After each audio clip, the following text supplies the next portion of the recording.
बिस्मिल्लाहिर्रहमानिर्रहीम, अस्सलाम वालेकुम। आज हमारी सेकेंड ईयर की क्लास का लेक्चर नंबर 3 है और हम चैप्टर नंबर 4 डिफरेंशिएशन जैसे कि आपको पता है स्टार्ट कर चुके हैं। और लास्ट क्लास में आप लोगों को हमने फंक्शन की डेफिनेशन से आगाह किया था कि फंक्शन किसे कहते हैं और कितने किस्म के फंक्शन होते हैं। फंक्शन को डिटेल में डिस्कस करने के बाद आज हम अपने डिफरेंशिएशन के चैप्टर को स्टार्ट करेंगे बाकायदगी से। और सबसे पहले मैंने आपको बताया था कि मैं जिस तरीके से चैप्टर 4 को लेकर चलता हूँ तो उसमें मैं सबसे पहले आईलेट पढ़ाता हूँ। Eyelet stand for I for inverse trigonometric ratios, L for logarithmic functions, arithmetic algebraic functions, trigonometric functions and exponential functions. ठीक है, ये 5 फंक्शंस करने के बाद अगर आप सेकेंड ईयर में चैप्टर 4 डिफरेंशिएशन सीखना चाह रहे हैं और अगर आपने 5 फंक्शंस को डिफरेंशिएट करना सीख लिया कि किस किस तरह से इन पांचों फंक्शन के केसेस को डिफरेंट केसेस को डील किया जाता है और डिफरेंशिएट किया जाता है, तो आप चैप्टर 4 की काफ़ी बेसिक्स से जो है वेल अवेयर हो जाएंगे और ये तमाम तर फंक्शन आप डिफरेंशिएट करना सीख जाएंगे। तो मैं स्टार्ट करूंगा आईलेट के अंदर जो इजीएस्ट फंक्शन है डिफरेंशिएट करना, जो बेसिक्स होते हैं और जिसे सीखने के बाद आप काफ़ी फंक्शंस में जो है वो आराम से उसको डिफरेंशिएट कर सकते हैं, वो मैं स्टार्ट करूंगा अलजेब्रिक फंक्शन से। ठीक है, ये 5 फंक्शंस करने। लास्ट क्लास में मैं आपको इसकी आइडेंटिफिकेशन भी बता चुका हूँ कि किस फंक्शन को आप कैसे पहचानेंगे। मतलब अगर आपका सवाल आता है तो बुक में भी आपका डिफरेंट सवाल है, 4.2 एक्सरसाइज निकालें आप। उस एक्सरसाइज में आप जब देखेंगे तो डिफरेंट क्वेश्चंस में डिफरेंट फंक्शंस यूज किए गए हैं। ठीक है, लास्ट क्लास में मैंने आपको उसकी आइडेंटिफिकेशन बता दी थी। जैसा कि अगर मैं कहूँ आपसे कि एक्सपोनेंशियल फंक्शन से आप इसे कैसे पहचानेंगे, तो इसमें ई का सिंबल आएगा, यानी ई फॉर एक्सपोनेंशियल फंक्शंस। ई के ऊपर कोई भी वेरिएबल होगा तो हम पहचान जाएंगे एक्सपोनेंशियल फंक्शन है। इसी तरीके से लॉगरिथमिक फंक्शन को हम पहचानेंगे लॉग से या एलएन से, यानी उनके सवाल में एलएन आया होगा या लॉग यूज किया जाएगा। तो वो डिस्कशन हमारी फर्दर हो चुकी थी प्रीवियस क्लास में। आज मैंने बाकायदा स्टार्ट करना है अपने लेक्चर को फंक्शन से। तो मैं सबसे पहले जो फंक्शन उठा रहा हूं आपके सामने वो है अरिथमेटिक फंक्शंस, यानी अलजेब्रिक और arithmetic are the same functions. तो स्टार्टिंग फ्रॉम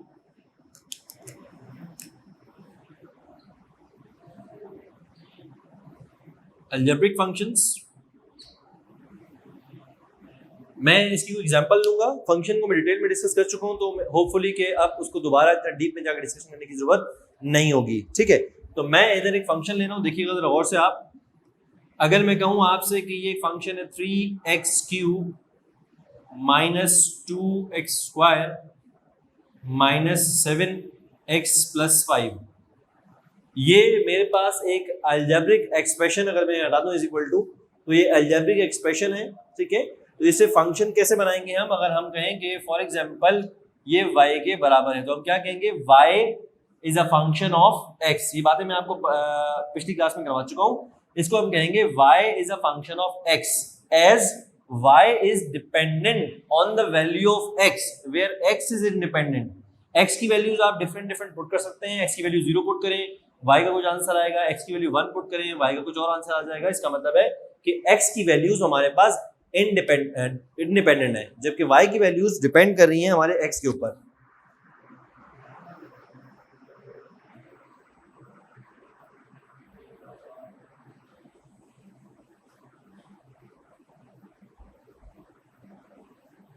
ठीक है, अब हमारे पास ये y डिपेंड कर रहा है x के ऊपर, और इसको हम ऐसे भी लिख सकते हैं। अगर आप देखें तो इसको मैं ऐसे भी लिख सकता हूँ, y is a function of x।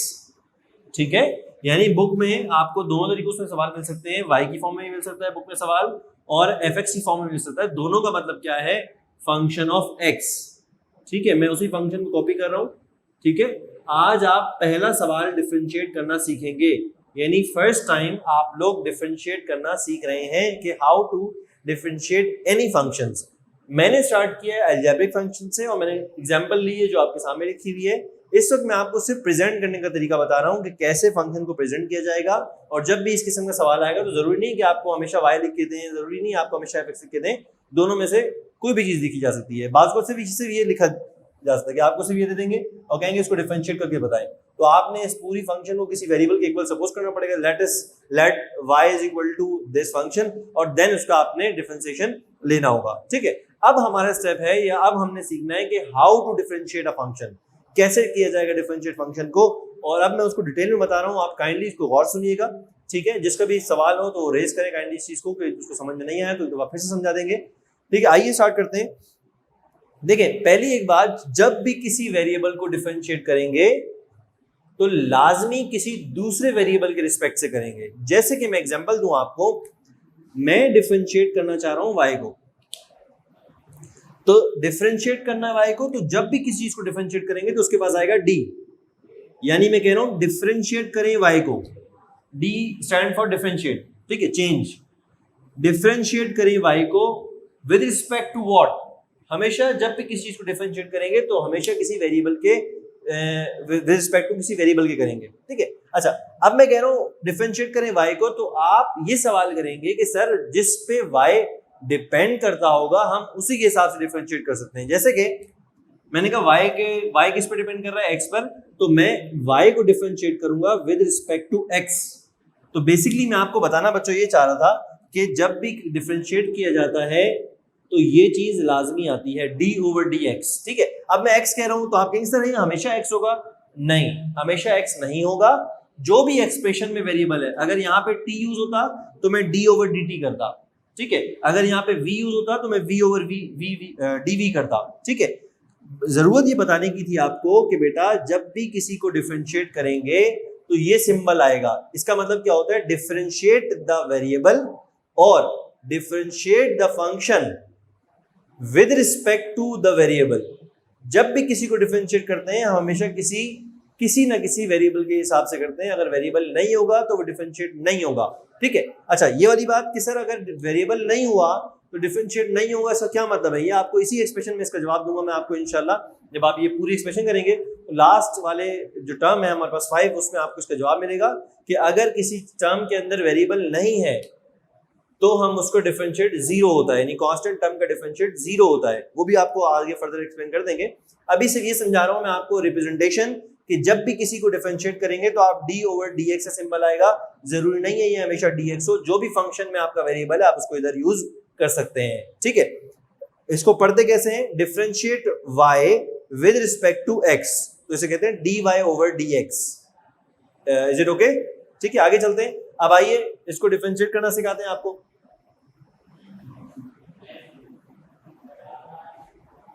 ये देखें, मैंने आपसे अभी कहा कि जब भी डिफरेंशिएट करेंगे तो क्या चीज आएगी, तो आएगा d ओवर dx। y को लिखा मैंने, क्या लिखा, differentiate y with respect to x। अच्छा, फंक्शन पे क्या लिखूंगा, जब भी बच्चों किसी फंक्शन को डिफरेंशिएट किया जाता है, बात को बड़े गौर से समझिएगा, जब भी किसी फंक्शन को डिफरेंशिएट किया जाएगा तो फंक्शन के ऊपर एक बार आ जाएगा। ये बार क्या रिप्रेजेंट कर रहा होगा कि फंक्शन था, जब फंक्शन को एक दफा डिफरेंशिएट किया जाता है यानी उसकी फंक्शन के पास d ओवर dx आता है तो फंक्शन के ऊपर बार का निशान बन जाता है, ठीक है। ये सारी चीजें पढ़ना क्यों जरूरी है, क्योंकि हमारी बुक का हिस्सा है। हम डिफरेंट एक्सरसाइज करेंगे तो उसमें कई दफा हमें सिर्फ dy और dx से काम चलाना पड़ेगा, कई दफा हमें fx मिलेगा तो हम उसे f डैश करके शो करना होगा। मैं इस सवाल में एक साथ सब शो करने जा रहा हूँ, क्योंकि फर्स्ट सवाल आपको सिखा रहा हूँ, तो अगर मैं आज मैं सिर्फ ये सिखाऊंगा y को कैसे करते हो, इसको नहीं बताऊंगा, तो कहीं ना कहीं आप आगे जाके कंफ्यूज हो जाएंगे। तो मैं आपको ये बताना चाह रहा हूं कि y लिखूं या फंक्शन ऑफ x लिखूं, बात एक ही है। क्योंकि आपने इस सवाल से ये गैस कर लिया, जब मैंने सवाल आपको दिया तो आपने गैस कर लिया कि सर ये हमें समझ में आ रहा है कि y is a function of x because y depend on the value of x and x is independent variable here in this expression, ठीक है। तो जब मैं कह रहा हूं कि y is a function of x, तो मैं अगर ये भी लिख दूं तो इसमें कोई मुजायका नहीं है, इसमें कोई हर्ज नहीं है अगर मैं इसको लिख रहा हूं y is a function of x and that is equal to this expression, ठीक है। अच्छा, अब जब डिफरेंशिएट करेंगे तो जहां जहां अगर आपको y दिया होगा सवाल में तो उसका डिफरेंशिएट क्या होगा, dy ओवर dx। अब बात को आगे बढ़ा रहे हैं, y का डिफरेंशिएट क्या होगा, dy ओवर dx, ठीक है। आप बोले सर y का डिफरेंशिएट हमेशा dy ओवर dx होगा, नहीं। अगर y डिपेंड कर रहा होता यहाँ पर t के ऊपर तो मैं कहता y का डिफरेंशिएट है dy ओवर dt। मैं एग्जांपल देता हूं आपको, if y is a function of t, ठीक है, तो अगर मैं y को डिफरेंशिएट करूंगा तो क्या लिखूंगा, dy ओवर dt, और यहां पे क्या आ जाएगा, फंक्शन ऑफ t का बार, ठीक है। समझाने के लिए आपको चीजें बता रहा हूं, सिर्फ इतना टाइम वेस्ट इसलिए कर रहा हूं ताकि फर्स्ट जो बिगनर्स हैं, जो पहली दफा सीख रहे हैं, जो फर्स्ट टाइम सेकेंड ईयर के अंदर आए हैं और फर्स्ट टाइम ये चैप्टर सीख रहे हैं, तो उनके लिए लाजमी है कि एक एक चीज उनको डिटेल में बताई जाए। तो जब भी y का डिफरेंशिएट करेंगे तो देखेंगे y किसका फंक्शन है, तो उसी हिसाब से आप डिफरेंशिएट कर दोगे। ठीक हो गई बात। अब आगे बढ़ाते हैं लेक्चर को। डिफरेंशिएट करते कैसे? अभी तक सिर्फ मैं रिप्रेजेंटेशन की बात कर रहा हूँ, लिखना कैसे और कैसे इसको साइन को शो करते हैं। अब हम आ रहे हैं बेसिक डिफरेंशिएशन पे। ये मेरे पास एक अलजेब्रिक फंक्शन और सबसे आसान तरीन फंक्शन इस वक्त आपके सामने लिखा है मैंने, ठीक है। इसके बाद अलजेब्रिक में बहुत सारी टाइप्स हैं। अलजेब्रिक में जब होल फंक्शन के ऊपर कोई पावर आ जाएगी तो क्या करेंगे, रूट आ जाएगा तो क्या करेंगे, ठीक है। हायर पावर आ जाएंगी, रेशोज में पावर आ जाएंगी तो क्या करेंगे, बहुत सारे केसेस हैं। इस वक्त चूंकि हम बिगनर्स हैं और पहला सवाल सीख रहे हैं, तो मैंने बहुत सिंपल सवाल आपके सामने लिखा है, इसको डिफरेंशिएट करेंगे और जैसे 3-4 सवाल को और डिफरेंशिएट करेंगे। जब उसमें हम स्ट्रांग हो जाएंगे हमारे कॉन्सेप्ट, तो फिर हम इंशाल्लाह होल पावर्स की भी सवाल स्टार्ट करेंगे इसी क्लास के अंदर, ठीक है। तो आइए स्टार्ट करते हैं। बेटा, जब भी किसी अलजेब्रिक फंक्शन को, अरिथमेटिक फंक्शन को आप डिफरेंशिएट करेंगे तो सिंपल टर्म्स लिखी हुई है, सिंपल टर्म जुदा जुदा, ये एक टर्म है, ये सेकंड टर्म है, थर्ड टर्म है, फोर्थ टर्म है, ठीक है। इस पे कोई होल पावर यहाँ पर मैंने नहीं लगाई हुई है, ठीक है। सिंपल फंक्शन है तो बारी बारी सब टर्म्स को डिफरेंशिएट करेंगे। पहला स्टेप क्या होगा आपका? पहला स्टेप ये होगा, यहाँ पे आपने dy ओवर dx लिखा था, ये y था, यहाँ क्या आ गया dy ओवर dx, तो यहाँ पर भी आप क्या लगा देंगे d ओवर dx और पूरा फंक्शन आप एज इट इज कॉपी कर लें। ये मैं आपको स्टेप्स बता रहा हूँ, ठीक हो गया।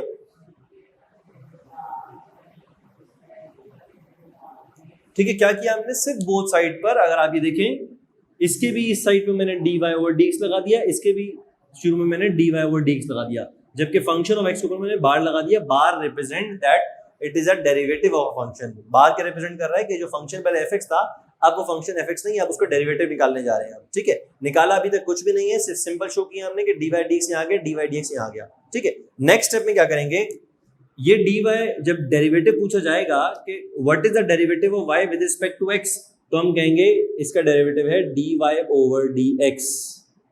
ये वही रहेगा फंक्शन x डैश, देखिए ये क्या बन जाएगा dy ओवर dx, ठीक है। dy over dx represent derivative of y with respect to x, ठीक है। आगे चलते हैं।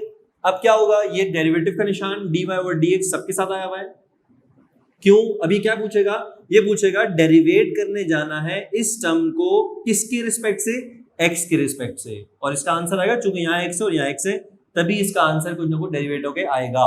ये पूछ रहा है कि डेरिवेट यानी चेंज क्या है, change in this term with respect to x, then change in this term with respect to x, ठीक है। तो आइए अब इस dy ओवर dx को मैं तमाम टर्म्स के साथ आपके साथ लिखूंगा। यहाँ पर देखिए कैसे लिखूंगा, dy ओवर dx, इसके साथ आ जाएगा 3x क्यूब, ठीक है, फर्स्ट टर्म हो गई। देन हमारे पास क्या है, माइनस है तो माइनस लिखा मैंने, d over dx 2x square, then minus d over dx 7x, and finally d over dx bracket में 5। तो आपने देखा, ये मैं स्टेप्स आपको बता रहा हूँ, क्योंकि पहला सवाल आप कर रहे हैं तो बारी बारी सारे स्टेप्स आपको बताने हैं कि सबसे पहले जब कोई फंक्शन मिलता है तो हम उस पर डेरिवेटिव अप्लाई करते हैं। फिर डेरिवेटिव जितनी भी टर्म होती है, अगर 7 टर्म है, 5 टर्म है, 4 टर्म है, सिंपल टर्म्स की बात कर रहा हूँ, ये सिंपल टर्म्स हैं, इन पे कोई होल पावर नहीं है, तो डेरिवेटिव को अलाउ है कि वो ब्रैकेट की तमाम टर्म्स के पास जाकर उनके साथ आ सकता है। अगर बिलफर्ज यहाँ पर कहीं ना कहीं पावर होती होल फंक्शन में, यहाँ पे 3 होता, 4 होता, तो हमारा जो d ओवर dx है वो इसके अंदर नहीं जंप कर सकता। First of all we have to solve the formula, first of all we have to open और expand the power of a function. इस फंक्शन की पावर को मुझे एक्सपेंड करना पड़ता, जब वो सिंपल हो जाता फिर मैं उस पर तमाम टर्म्स के ऊपर डेरिवेटिव्स को अप्लाई करता।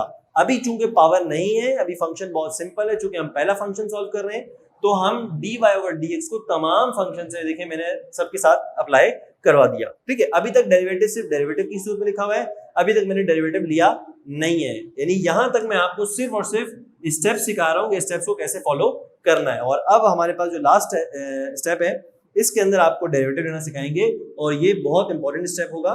ये क्या रहेगा, dy ओवर dx रहेगा, ये वही फंक्शन रहेगा, फंक्शन बार। यहाँ पे क्या होगा, अब आपने इसको बहुत गौर से सुनना है, मेरी एक एक चीज को, एक एक बात को, जुमले को आपने पकड़ना है कि हम क्या बात डिस्कस कर रहे हैं, ठीक है।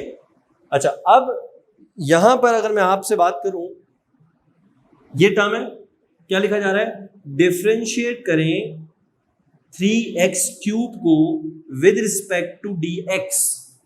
और कीजिएगा, डिफरेंशिएट करें 3x क्यूब को विद रिस्पेक्ट टू x, इसका मतलब है with respect to x। Differentiate करें इस टर्म को विद रिस्पेक्ट टू x। तो आइए कैसे करते हैं। जब भी किसी सिंपल टर्म को डिफरेंशिएट करना हो तो वेरिएबल की पावर, अब ये सारी वो बातें जो मैंने अपनी फर्स्ट क्लास में डिस्कस की थी आपसे कि वेरिएबल क्या होता है, पावर क्या चीज होती है, कोफिशिएंट किसे कहते हैं, जिसको बच्चे को बात नहीं पता कि कोफिशिएंट किसे कहते हैं, वेरिएबल क्या होता है, पावर किसे कहते हैं, उसके लिए मेरे ये जुमले समझना थोड़ा मुश्किल हो जाएगा। तो वो काइंडली अपनी थोड़ी सी बेस बनाएं कि सर ने पहली क्लास में क्या पढ़ाया था, और सर ने अलग अलग एक्सप्रेशन के पार्ट्स बताए थे, टर्म्स क्या होती है टर्म बताई थी, और टर्म्स के मुख्तलिफ पार्ट बताए थे। ठीक है, तो उसी बेसिक्स को लेते हुए मैं चल रहा हूँ, और आज जिन्होंने बेसिक्स ली हुई है, पहली क्लास जिन्होंने ली हुई है, उनके लिए समझना बहुत आसान हो जाएगा। कैसे, आइए देखें। मैं जब भी किसी टर्म को, सिंपल टर्म को डिफरेंशिएट करने जाऊंगा तो वेरिएबल की पावर क्या है, इस वक्त वेरिएबल की पावर 3 है, 3x क्यूब लिखा हुआ है, तो क्यूब का मतलब 3 पावर है। वेरिएबल की पावर को कोफिशिएंट से मल्टीप्लाई करवाएंगे। क्या कहा मैंने, वेरिएबल की पावर को कोफिशिएंट से मल्टीप्लाई करवाएंगे। कोफिशिएंट क्या है, वेरिएबल के साथ जो होता है हमेशा वो कोफिशिएंट होता है। तो वेरिएबल की पावर को कोफिशिएंट से मल्टीप्लाई करवाने के बाद आंसर आया 3 3 9, 3 3 9। वेरिएबल की पावर को कोफिशिएंट से मल्टीप्लाई करवाएं और वेरिएबल की पावर में से एक कम कर दें।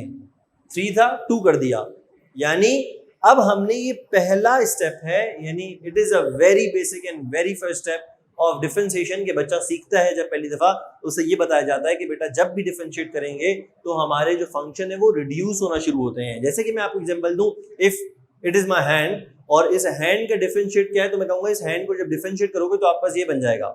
ठीक है, और जब इसको वापस से इंटीग्रेट करोगे, इंटीग्रेट कौन सा है हमारा, चैप्टर नंबर 6, यानी जब मैं चैप्टर नंबर 6 पे पहुंचूंगा तो मैं आपको क्या सिखा रहा हूँ कि इस डिफरेंशिएट की गई चीज को हम वापस इंटीग्रेट करेंगे तो क्या आएगा। जब वापस इंटीग्रेट करते हैं तो वही फंक्शन बन जाता है जो हमारे पास आया होता है। इसका मतलब है कि चैप्टर 4 में क्या सिखा रहा हूं आपको कि बेटा how to differentiate this function. ये एक फंक्शन है, यानी ये है, इस फंक्शन को जब डिफरेंशिएट करेंगे तो जब ये डिफरेंशिएट हो जाएगा तो रिड्यूस हो जाएगा, और रिड्यूस हुए फंक्शन को वापस जब मैं इंटीग्रेट करूंगा, इंटीग्रेट का मतलब होता है एंटी डेरिवेटिव। जिस तरह लॉग का एंटी लॉग होता है, इस तरह डेरिवेटिव का एंटी डेरिवेटिव होता है। जब मैं इसका एंटी डेरिवेटिव लूंगा तो मेरे पास वापस से ये फंक्शन आ जाना चाहिए। ठीक है, इसका मतलब है कि मैं सही डेरिवेटिव कर रहा हूं, लेकिन अभी मैं एंटी डेरिवेटिव की तरफ नहीं जा रहा। अभी मैं आपको एंटी डेरिवेटिव निकाल के या जो है इंटीग्रेशन करके नहीं बता रहा, मैं आपको सिर्फ हम सीख रहे हैं डिफरेंशिएशन, और ये पहला स्टेप है हमारा। तो क्या कहा मैंने, जब भी डिफरेंशिएशन आपको मिलेगी तो आपने क्या करना है, सिंपल टर्म्स के साथ वेरिएबल की पावर को कोफिशिएंट से मल्टीप्लाई करना है, 3 3 9, और वेरिएबल की पावर में से एक कम कर देना है। 3 था 2 कर दिया, डन। आगे चलते हैं, वेरिएबल की पावर को कोफिशिएंट से मल्टीप्लाई करना है, 2 2 4। अब यहां माइनस था तो -4 आ जाएगा, 2 2 4, x की पावर में से एक चली गई तो एक बच गई। ठीक है, 2 में से 1 गया, 1 बच गया। तो आप देख रहे हैं इसकी पावर क्यूब थी, 2 रह गई, इसकी पावर 2 थी, 1 रह गई। अब समझना, आगे चल रहे हैं हम। वेरिएबल की 7x लिखा हुआ है, वेरिएबल कौन है, x की पावर क्या है, 1। जब भी x के ऊपर कोई पावर शो नहीं करते इसका मतलब है x के ऊपर 1 पावर है। किसी भी वेरिएबल के ऊपर, x नहीं, किसी भी वेरिएबल के ऊपर अगर कुछ पावर आपको मेंशन नहीं की गई, विजिबल नहीं है, तो इसका मतलब है उसके ऊपर क्या पावर है, 1 पावर है।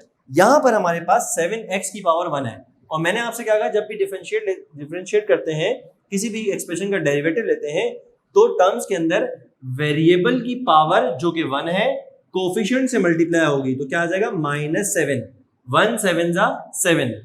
और सुनिएगा बात, इधर जब वेरिएबल की पावर को कोफिशिएंट से मल्टीप्लाई करवा दें, उसके बाद वेरिएबल की पावर में से एक कम करना है। हमने क्या कम करना है, एक वैल्यू कम करनी है। यहां पर वेरिएबल की पावर क्या थी, 1 में से जब 1 निकालेंगे आप तो वेरिएबल की पावर क्या बच जाएगी, 0 बच जाएगी। समझना इस बात को, इंपॉर्टेंट स्टेप है, बहुत से बच्चे भूल जाते हैं।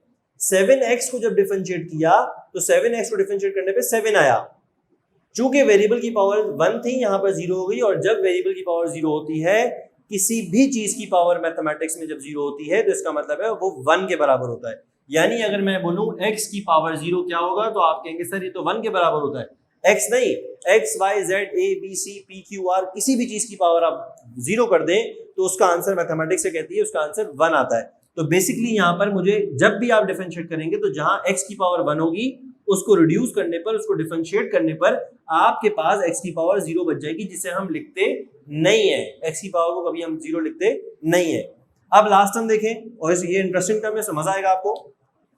लास्ट टर्म देखने पे अंदाजा ये हुआ कि ये क्या कह रहा है, डिफरेंशिएट किसको करना है, 5 को विद रिस्पेक्ट टू x। तो अगर मैं आपसे पूछूं कि इसको with respect to x differentiate करना है, और डिफरेंशिएट का रूल क्या था, वेरिएबल की पावर को कोफिशिएंट से मल्टीप्लाई करवाना है, वेरिएबल की पावर को कोफिशिएंट से मल्टीप्लाई करवाना है। यहां पर भी वेरिएबल की पावर को कोफिशिएंट से मल्टीप्लाई करवाना है और फिर वेरिएबल की पावर में से एक कम करना है। यहां पे अगर आप निगाह डालें 5 के ऊपर, तो 5 के साथ कोई वेरिएबल नहीं है। क्या आपको वेरिएबल नजर आ रहा है यहाँ पर? कोई वेरिएबल नहीं। तो हम कैसे वेरिएबल की पावर को कोफिशिएंट से मल्टीप्लाई करवाएं? हम यहाँ नहीं करवा सकते। अच्छा, कुछ इंटेलिजेंट बच्चे कहते हैं कि सर यहाँ पर तो आप अगर गौर से देखें सर, तो ये 3 पावर थी, 2 थी, ये 1 थी, यहाँ पर 5 के साथ x की पावर 0 लिखी हुई है, तो आप इसके हिसाब से कर ले। तो आइए इसके हिसाब से करते हैं। अगर मैं ये अज्यूम कर लूं कि 5 के साथ x की पावर 0 लिखी हुई है, तो देखें रूल अप्लाई क्या करेंगे हम, जो हम पहले से अप्लाई कर रहे हैं कि सर वेरिएबल की पावर कोफिशिएंट से मल्टीप्लाई करवानी। तो आइए, वेरिएबल की पावर क्या है, 0 को मल्टीप्लाई कराओ कोफिशिएंट से, कोफिशिएंट क्या है 5, तो 0 5 जा 0 हो जाएगा, और फिर x की पावर में से एक कम करना है, तो x की पावर 0 है, 0 में से एक कम करेंगे तो -1 बन जाएगा। लेकिन x की पावर -1 हो, -2 हो, -3 हो, जब वो शुरू के 0 से मल्टीप्लाई होगी, यानी अगर आप ये देखें 0 5 जा 0, अब अगर साथ में x की पावर एक कम करता हूं और x की पावर -1 बचती है, तो आप देखिए x की पावर कुछ भी हो, जब 0 से मल्टीप्लाई होगी तो पूरी टर्म क्या बन जाएगी, 0 बन जाएगी। इसका मतलब ये समझा हमने कि सर हमें ये मेंशन करने की भी जरूरत नहीं थी, यानी अगर हम x की पावर 0 मेंशन नहीं भी करते तो उसकी जरूरत नहीं है।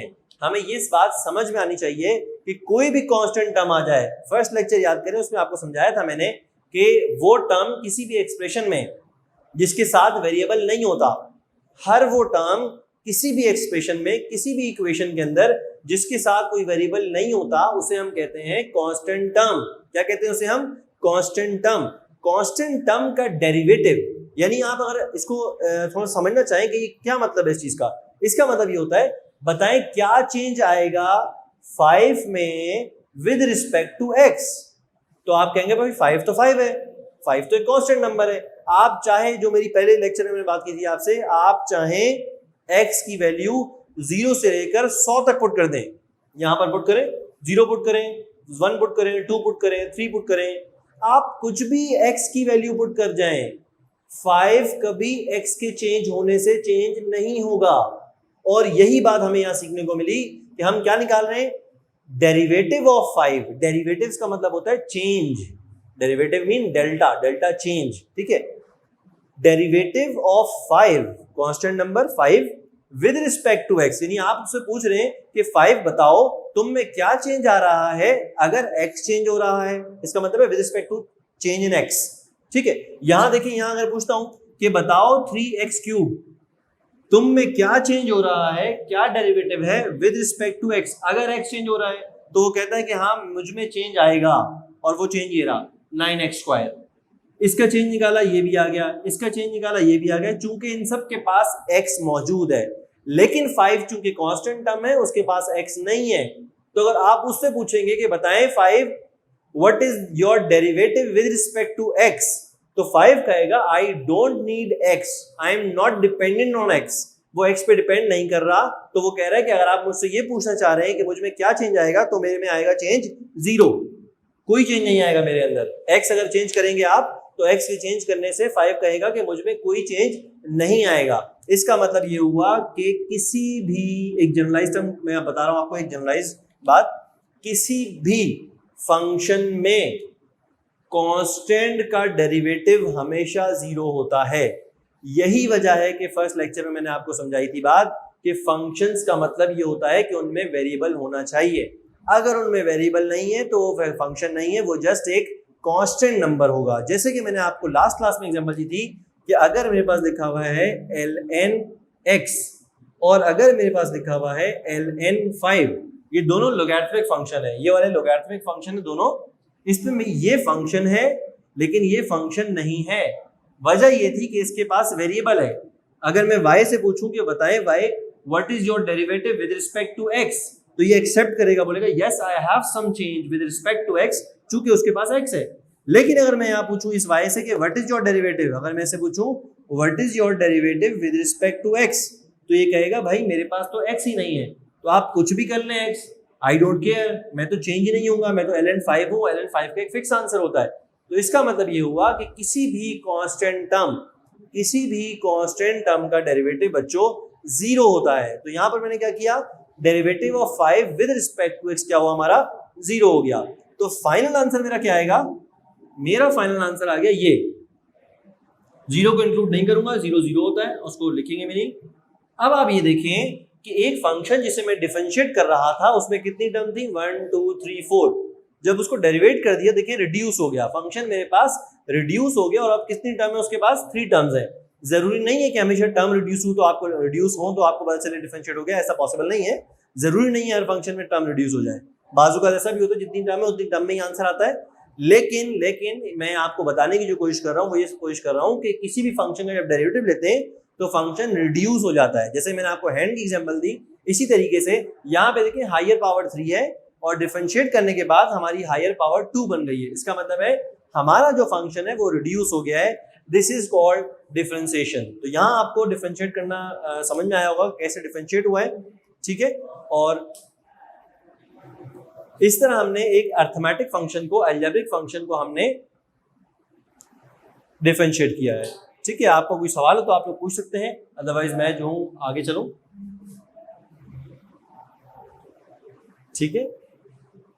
अच्छा, जिस तरह मैंने एक फंक्शन डिफरेंशिएट किया इस तरह मैं आपके सामने 3-4 फंक्शन डिफरेंशिएट करूंगा और इस तरह हम इसके डिफिकल्ट लेवल पे आते रहेंगे। अलजेब्रिक फंक्शन में बहुत सारी चीजें डिस्कस करने को, ये एक क्लास का टॉपिक नहीं है, इसमें फर्दर क्लासेस भी रिक्वायर्ड हैं ताकि बच्चों को अलजेब्रिक फंक्शन सही से समझ में आ सके और उस पर वो अच्छे तरीके से ग्रिप कर सकें। Once you will find this easy, अगर आपको एक दफा ये सब समझ में आ जाएगा और एक दफा इस पे कमांड आपकी हो जाएगी अलजेब्रिक फंक्शंस पे, तो बाकी जो फंक्शंस है वो आपके लिए बहुत ज्यादा इजी हो जाएंगे। यानी उनको समझने के लिए आपको एक क्लास का लेक्चर भी काफी है कि आप अलजेब्रिक लॉगरिथमिक फंक्शन भी सीख जाएं और एक्सपोनेंशियल फंक्शन भी सीख जाएं, ठीक है। तो guys now I am going towards the next question, ठीक है। अभी तक हमने बुक नहीं खुलवाई है, अभी तक हम बुक पे नहीं आएंगे, बुक में क्या सवाल आते हैं, क्या बात हो रही है बुक में। अभी हम सिर्फ सीख रहे हैं फंक्शंस, अभी हम सिर्फ और सिर्फ डिफरेंशिएशन की बेसिक्स बना रहे हैं। एक दफा आपकी बेसिक्स बन गई स्ट्रॉन्ग तो आप बुक के तमाम सवाल भी आपको करवा देंगे, ठीक है। सवाल नंबर 2, इसमें हम थोड़ी सी वैरायटी लाते हैं। वैरायटी से मतलब ये कि थोड़ा सा चेंज लाते हैं, डिफिकल्ट लेवल की तरफ चलते हैं, ठीक है। आइए, अब मैं ले रहा हूँ सिर्फ y, जरूरी नहीं है कि हर दफा मैं fx शो करूँ। अगर y की फॉर्म में तो सिर्फ dy dx लिखूंगा, अगर y की फॉर्म में नहीं है सिर्फ फंक्शन की फॉर्म में तो मैं फंक्शन को के ऊपर बार का निशान बना दूंगा, ठीक है। आइए, मैं इधर फंक्शन ले रहा हूँ 5x की power 2 minus 7x plus, important बात तो सुनिएगा जरा यहाँ पर, plus x plus 3 upon x square plus 9 upon x cube. ये सवाल दिया मैंने आपको, देखिए फंक्शन है, सिंपल फंक्शन है, टर्म्स भी है इसके अंदर 4 टर्म, उसमें भी 4 टर्म थी, तो आपको इसका मेरे ख्याल से डिफिकल्ट लेवल समझ में आएगा। आप बोलेंगे सर इसमें तो बड़ा आपने इजी फंक्शन दिया, लेकिन इसमें आपने x को डिनोमिनेटर में क्यों कर दिया, थोड़ा मुश्किल हो गया। मुश्किल नहीं है, चीज बहुत आसान है। जो चीज आपको सिखाई है, जो फर्स्ट रूल सिखाया आपको, और फर्स्ट रूल क्या था मैं एक बार फिर से रिपीट कर रहा हूँ। फर्स्ट रूल ये था कि जब भी आपको सिंपल टर्म्स मिलेंगी, जब भी आपको अलजेब्रिक फंक्शन या इनमें से कोई भी फंक्शन मिलता है, कोई भी फंक्शन मिले आपको, रूल मेरा ये चलता रहेगा और हर दफा मैं रूल को रिपीट करता रहूंगा, ठीक है। इतना रिपीट करेंगे कि इंशाल्लाह आपको ये चीज याद हो जाएगी। रूल ये था कि वेरिएबल जो भी है, यानी फंक्शन जो भी है, इसका फंक्शन मेरे लिए x है, वेरिएबल जो भी है उसकी पावर को कोफिशिएंट से मल्टीप्लाई करवाना है, बस ये याद रखना, पावर को कोफिशिएंट से मल्टीप्लाई करवाना है और पावर में एक कम कर देना। ये जुमला याद रखिएगा, ये फर्स्ट रूल है हमारा डिफरेंशिएशन का। आइए इस पे बात करते हैं। इसका डिफरेंशिएट लेना है, जब भी ऐसी चीज का डिफरेंशिएट लेने लगे आप जिसमें वेरिएबल डिनोमिनेटर में है, ऐसे सवालों में, सिंपल सवालों में, ठीक है। जो कॉम्प्लेक्स सवाल आएंगे उसके अलग तरीके के कार्य अलग आपको बताएंगे, लेकिन ये सिंपल देखिए एक एक टर्म जुदा जुदा है, हर टर्म एक दूसरे से सेपरेट हुई हुई है, तो आप इसको गिन भी सकते हैं कि 1 2 3 4 टर्म्स है। ऐसी टर्म्स में जिसमें आपको सिंपल टर्म्स गिवन हो ऐसे सवाल में, उसमें आप क्या करेंगे, वेरिएबल की पावर यहाँ पर 2 है, आपने परेशानी है ना, आपने जस्ट उसको ऊपर ले आओ। वेरिएबल की पावर जब भी नीचे प्लस होती है ऊपर आके माइनस हो जाती है, नीचे माइनस होती है ऊपर आके प्लस हो जाती है। तो मैं इसको अभी डेरिवेटिव नहीं ले रहा, पहले मैं अपने फंक्शन को रीअरेंज कर रहा हूँ, और वो क्या कर रहा हूँ, 5x² माइनस 7x ये प्लस 3x की पावर माइनस 2। देखें आप, 3x की पावर माइनस 2, और यहाँ पे क्या हो जाएगा, 9x की पावर माइनस 3। तो हमने क्या किया, कुछ भी नहीं किया, सिर्फ और सिर्फ वेरिएबल को ऊपर ले आए। ठीक है, अच्छा अगर सर यहाँ पर कांस्टेंट नंबर भी होता, यहाँ पे होता 3/2 x की पावर स्क्वायर, तो देखिए 3/2 ऐसे ही रहता। सिर्फ और सिर्फ वेरिएबल अप एंड डाउन हो सकता है अपनी पावर को चेंज करने के बाद, तो आप किसी कोफिशिएंट को नहीं छेड़ेंगे, क्योंकि अगर कोफिशिएंट को छेड़ते हैं आप तो फिर कोफिशिएंट की पावर आपको माइनस में रखनी पड़ेगी। यानी अगर यहाँ फॉर एग्जांपल देता हूँ मैं आपको, सपोज करें यहाँ पे होता है 3/2x², तो आप इस 2 को ऊपर लेके नहीं आते, आप इस 2 को यहीं पे रखते, 3/2 रिमेन 3/2। जस्ट क्या किया आपने, वेरिएबल यहाँ पे x² था, ऊपर आके x की पावर आपने -2 कर दिया। ठीक है, अंडरस्टैंड। तो इस बात को समझना है आपने कि जब कोफिशिएंट होता है अपॉन के अंदर डिनोमिनेटर में, तो उसको रहने दो, कोफिशिएंट से आपको कोई प्रॉब्लम नहीं होगी। आपको जो प्रॉब्लम है वो सिर्फ वेरिएबल से प्रॉब्लम है, और वेरिएबल की पावर आपको पॉजिटिव करनी है या नेगेटिव करनी है, लेकिन उसको डिनोमिनेटर से उठाकर आपने न्यूमरेटर में लेके आना है। ठीक है, आइए आगे चलते हैं। मैंने अपने फंक्शन को लाइन अप कर दिया है, सीधा कर दिया अपने फंक्शन को। अब मैं क्या कर रहा हूँ, इसका डिफरेंशियल ले रहा हूँ। मैंने आपको समझाया था कि जब भी डिफरेंशियल लेंगे तो बोथ साइड क्या आएगा, d/dx। देखिए x आएगा क्योंकि वेरिएबल मेरा x है, और किसके साथ आएगा, y के साथ। क्या कह रहे हैं, डेरिवेट करो y को विद रिस्पेक्ट टू x, और यहां पर भी आप जो है वो पूरी एक्सप्रेशन के साथ dy/dx पुट कर देंगे। ठीक हो गया, यहां तक हमने कर लिया। अब मैं क्या करूंगा, तमाम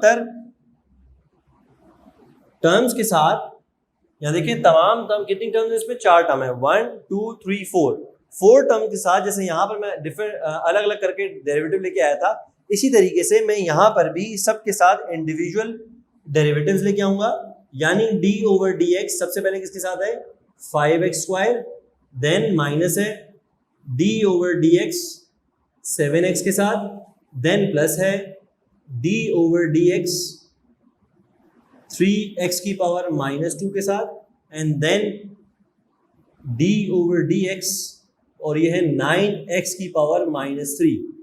ठीक है, ये मैंने तमाम टर्म्स के साथ d/dx को सेपरेट कर दिया, and now the taking the derivative. यहां पे जैसे मैंने डेरिवेटिव लिया था, और क्या रूल बताया था आपको कि आपने परेशान नहीं होना, सिर्फ आपने पावर को, वेरिएबल की पावर को कोफिशिएंट से मल्टीप्लाई करना है, और वेरिएबल की पावर में से एक कम करना है। अब यहां अगर आप समझे गौर से, तो एक कम करना है आपने बहुत ख्याल से। देखिए मैं क्या कर रहा हूं, मैं इसका फाइनल जवाब लिखने लगा हूं। वेरिएबल की पावर को कोफिशिएंट से मल्टीप्लाई करना है, 2 5 10, और x की पावर 2 में से एक गया तो x की पावर 1 बच गई हमारे पास। ठीक है, इसी तरीके से माइनस x की पावर 1 है, 1 7 7, और x की पावर 1 है तो x की पावर में से 1 जाएगा तो x की पावर 0 बच जाएगा, यानी इसको मैं सिर्फ 7 लिखूंगा। इसका मतलब ये हो कि 7x का डेरिवेटिव क्या होता है, 7 होता है। माइनस शुरू में आया हुआ है, 7x का डेरिवेटिव 7।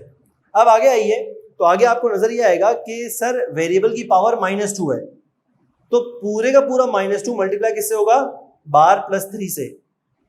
-2 मल्टीप्लाई बाय 3 रूल क्या फॉलो कर रहे हैं, वेरिएबल की पावर को कोफिशिएंट से मल्टीप्लाई कराने का रूल हम फॉलो कर रहे हैं। वेरिएबल की पावर -2 है, उसको जब हमने कोफिशिएंट से मल्टीप्लाई करवाया तो -2 मल्टीप्लाई बाय 3 -6। क्या लिखूंगा मैं, -6। x की पावर में से मैंने कहा था एक कम करना है। अब जरा बच्चों गौर से देखिएगा कि x की पावर -2 है, उसमें से मैंने एक कम करना है, यानी एक कम करने का मतलब होता है एक माइनस करना है। ठीक है, तो अब यहाँ बोर्ड पे देखिए जरा ऊपर, x की पावर -2 में से जब मैं -1, चूंकि एक हमें कम करना है, एक बढ़ाना नहीं, एक कम करना है, जब -2 पावर में से -2 मल्टीप्लाई हुई 3 से, तो -2 3 -6, x की पावर में से एक कम होता है। जैसे कि यहाँ पे कम हुआ 2 - 1 1, 1 - 1 0, x की पावर 0 है यहाँ पर। इसी तरह यहाँ पर -2 - 1, ये क्या बन जाएगा बच्चों, ये बन जाएगा -3, तो हमने डेरिवेटिव लेते हुए बात याद रखनी है कि जब जब वेरिएबल की पावर नेगेटिव होती है तो नेगेटिव पावर में हमें वेरिएबल में से एक माइनस करना होता है, तो नेगेटिव में पावर बढ़ती है। असल में -3 छोटी पावर है एज कम्पेयर टू -2, ठीक है। तो यहां पर मैं क्या करूंगा, -3, और सेम इसी तरीके से वेरिएबल की पावर जो कि -3 है मल्टीप्लाई कराऊंगा कोफिशिएंट से, -3 मल्टीप्लाई बाय 9 विच इज -27, और x की पावर में से एक कम करना है। यहां पर x की पावर है मेरे पास -3, तो -3 में से जब -1 करूंगा तो मेरे पास बन जाएगा -4। ये थोड़ा सा डिफिकल्ट स्टेप था, यानी इसके as compare to this question इसमें थोड़ी स्लाइटली मैंने चेंज किया। वो क्या चेंज किया, वो भी सिंपल आपको समझाने के लिए कि जब भी वेरिएबल की पावर डिनोमिनेटर में होती है तो हम पहले स्टेप में उसे क्या करते हैं, पहले स्टेप में डेरिवेटिव नहीं लेते, हम उसे वेरिएबल की पावर को न्यूमरेटर में तब्दील करते हैं, चाहे माइनस साइन के साथ चाहे प्लस साइन के साथ। फिर जब हम इस बात का ख्याल रखते हैं कि जब हम डेरिवेटिव ले रहे हैं तो वेरिएबल की पावर कोफिशिएंट से मल्टीप्लाई जरूर हो हर जगह, लेकिन जब हम वेरिएबल की पावर में से एक माइनस करेंगे तो माइनस वाले पावर से ख्याल रखेंगे, क्योंकि जब माइनस पावर होती है वेरिएबल की तो उसमें से एक जब माइनस होता है 1, जब उसमें से माइनस होगा तो उसका जो वैल्यू है वो माइनस में बढ़ जाएगी। देखें, इस -2 में से जब -1 हुआ तो -3 हो गया, -3 में से जब -1 हुआ तो -4 हो गया। And this is our final answer which is dy/dx is equal to this. इस तरह हमने ये 2 क्वेश्चंस डेरिवेटिव के सॉल्व किए हैं अपने पास, ठीक है। आप देख सकते हैं और आप चाहें तो इसका स्क्रीनशॉट ले सकते हैं और अपने पास इसको महफूज कर सकते हैं। ये हमने अलजेब्रिक फंक्शंस के 2 सवाल किए हैं और अपने डिफिकल्ट लेवल को सेकंड लेवल तक लेके गए हैं हम। फर्स्ट लेवल ये था, बहुत आसान था, सेकंड मैंने आपसे ये डिस्कस किया, ठीक है। इसके बाद हमें 3-4 केस अलजेब्रिक के और डिस्कस करने हैं। इंशाल्लाह नेक्स्ट क्लास में आपसे डिस्कशन जारी रखेंगे, ठीक है। अब तक इस सेशन के लिए आप इजाज़त दें, अल्लाह हाफिज़, और इसका रिवीजन साथ साथ करते रहें, ठीक है। अल्लाह हाफिज़।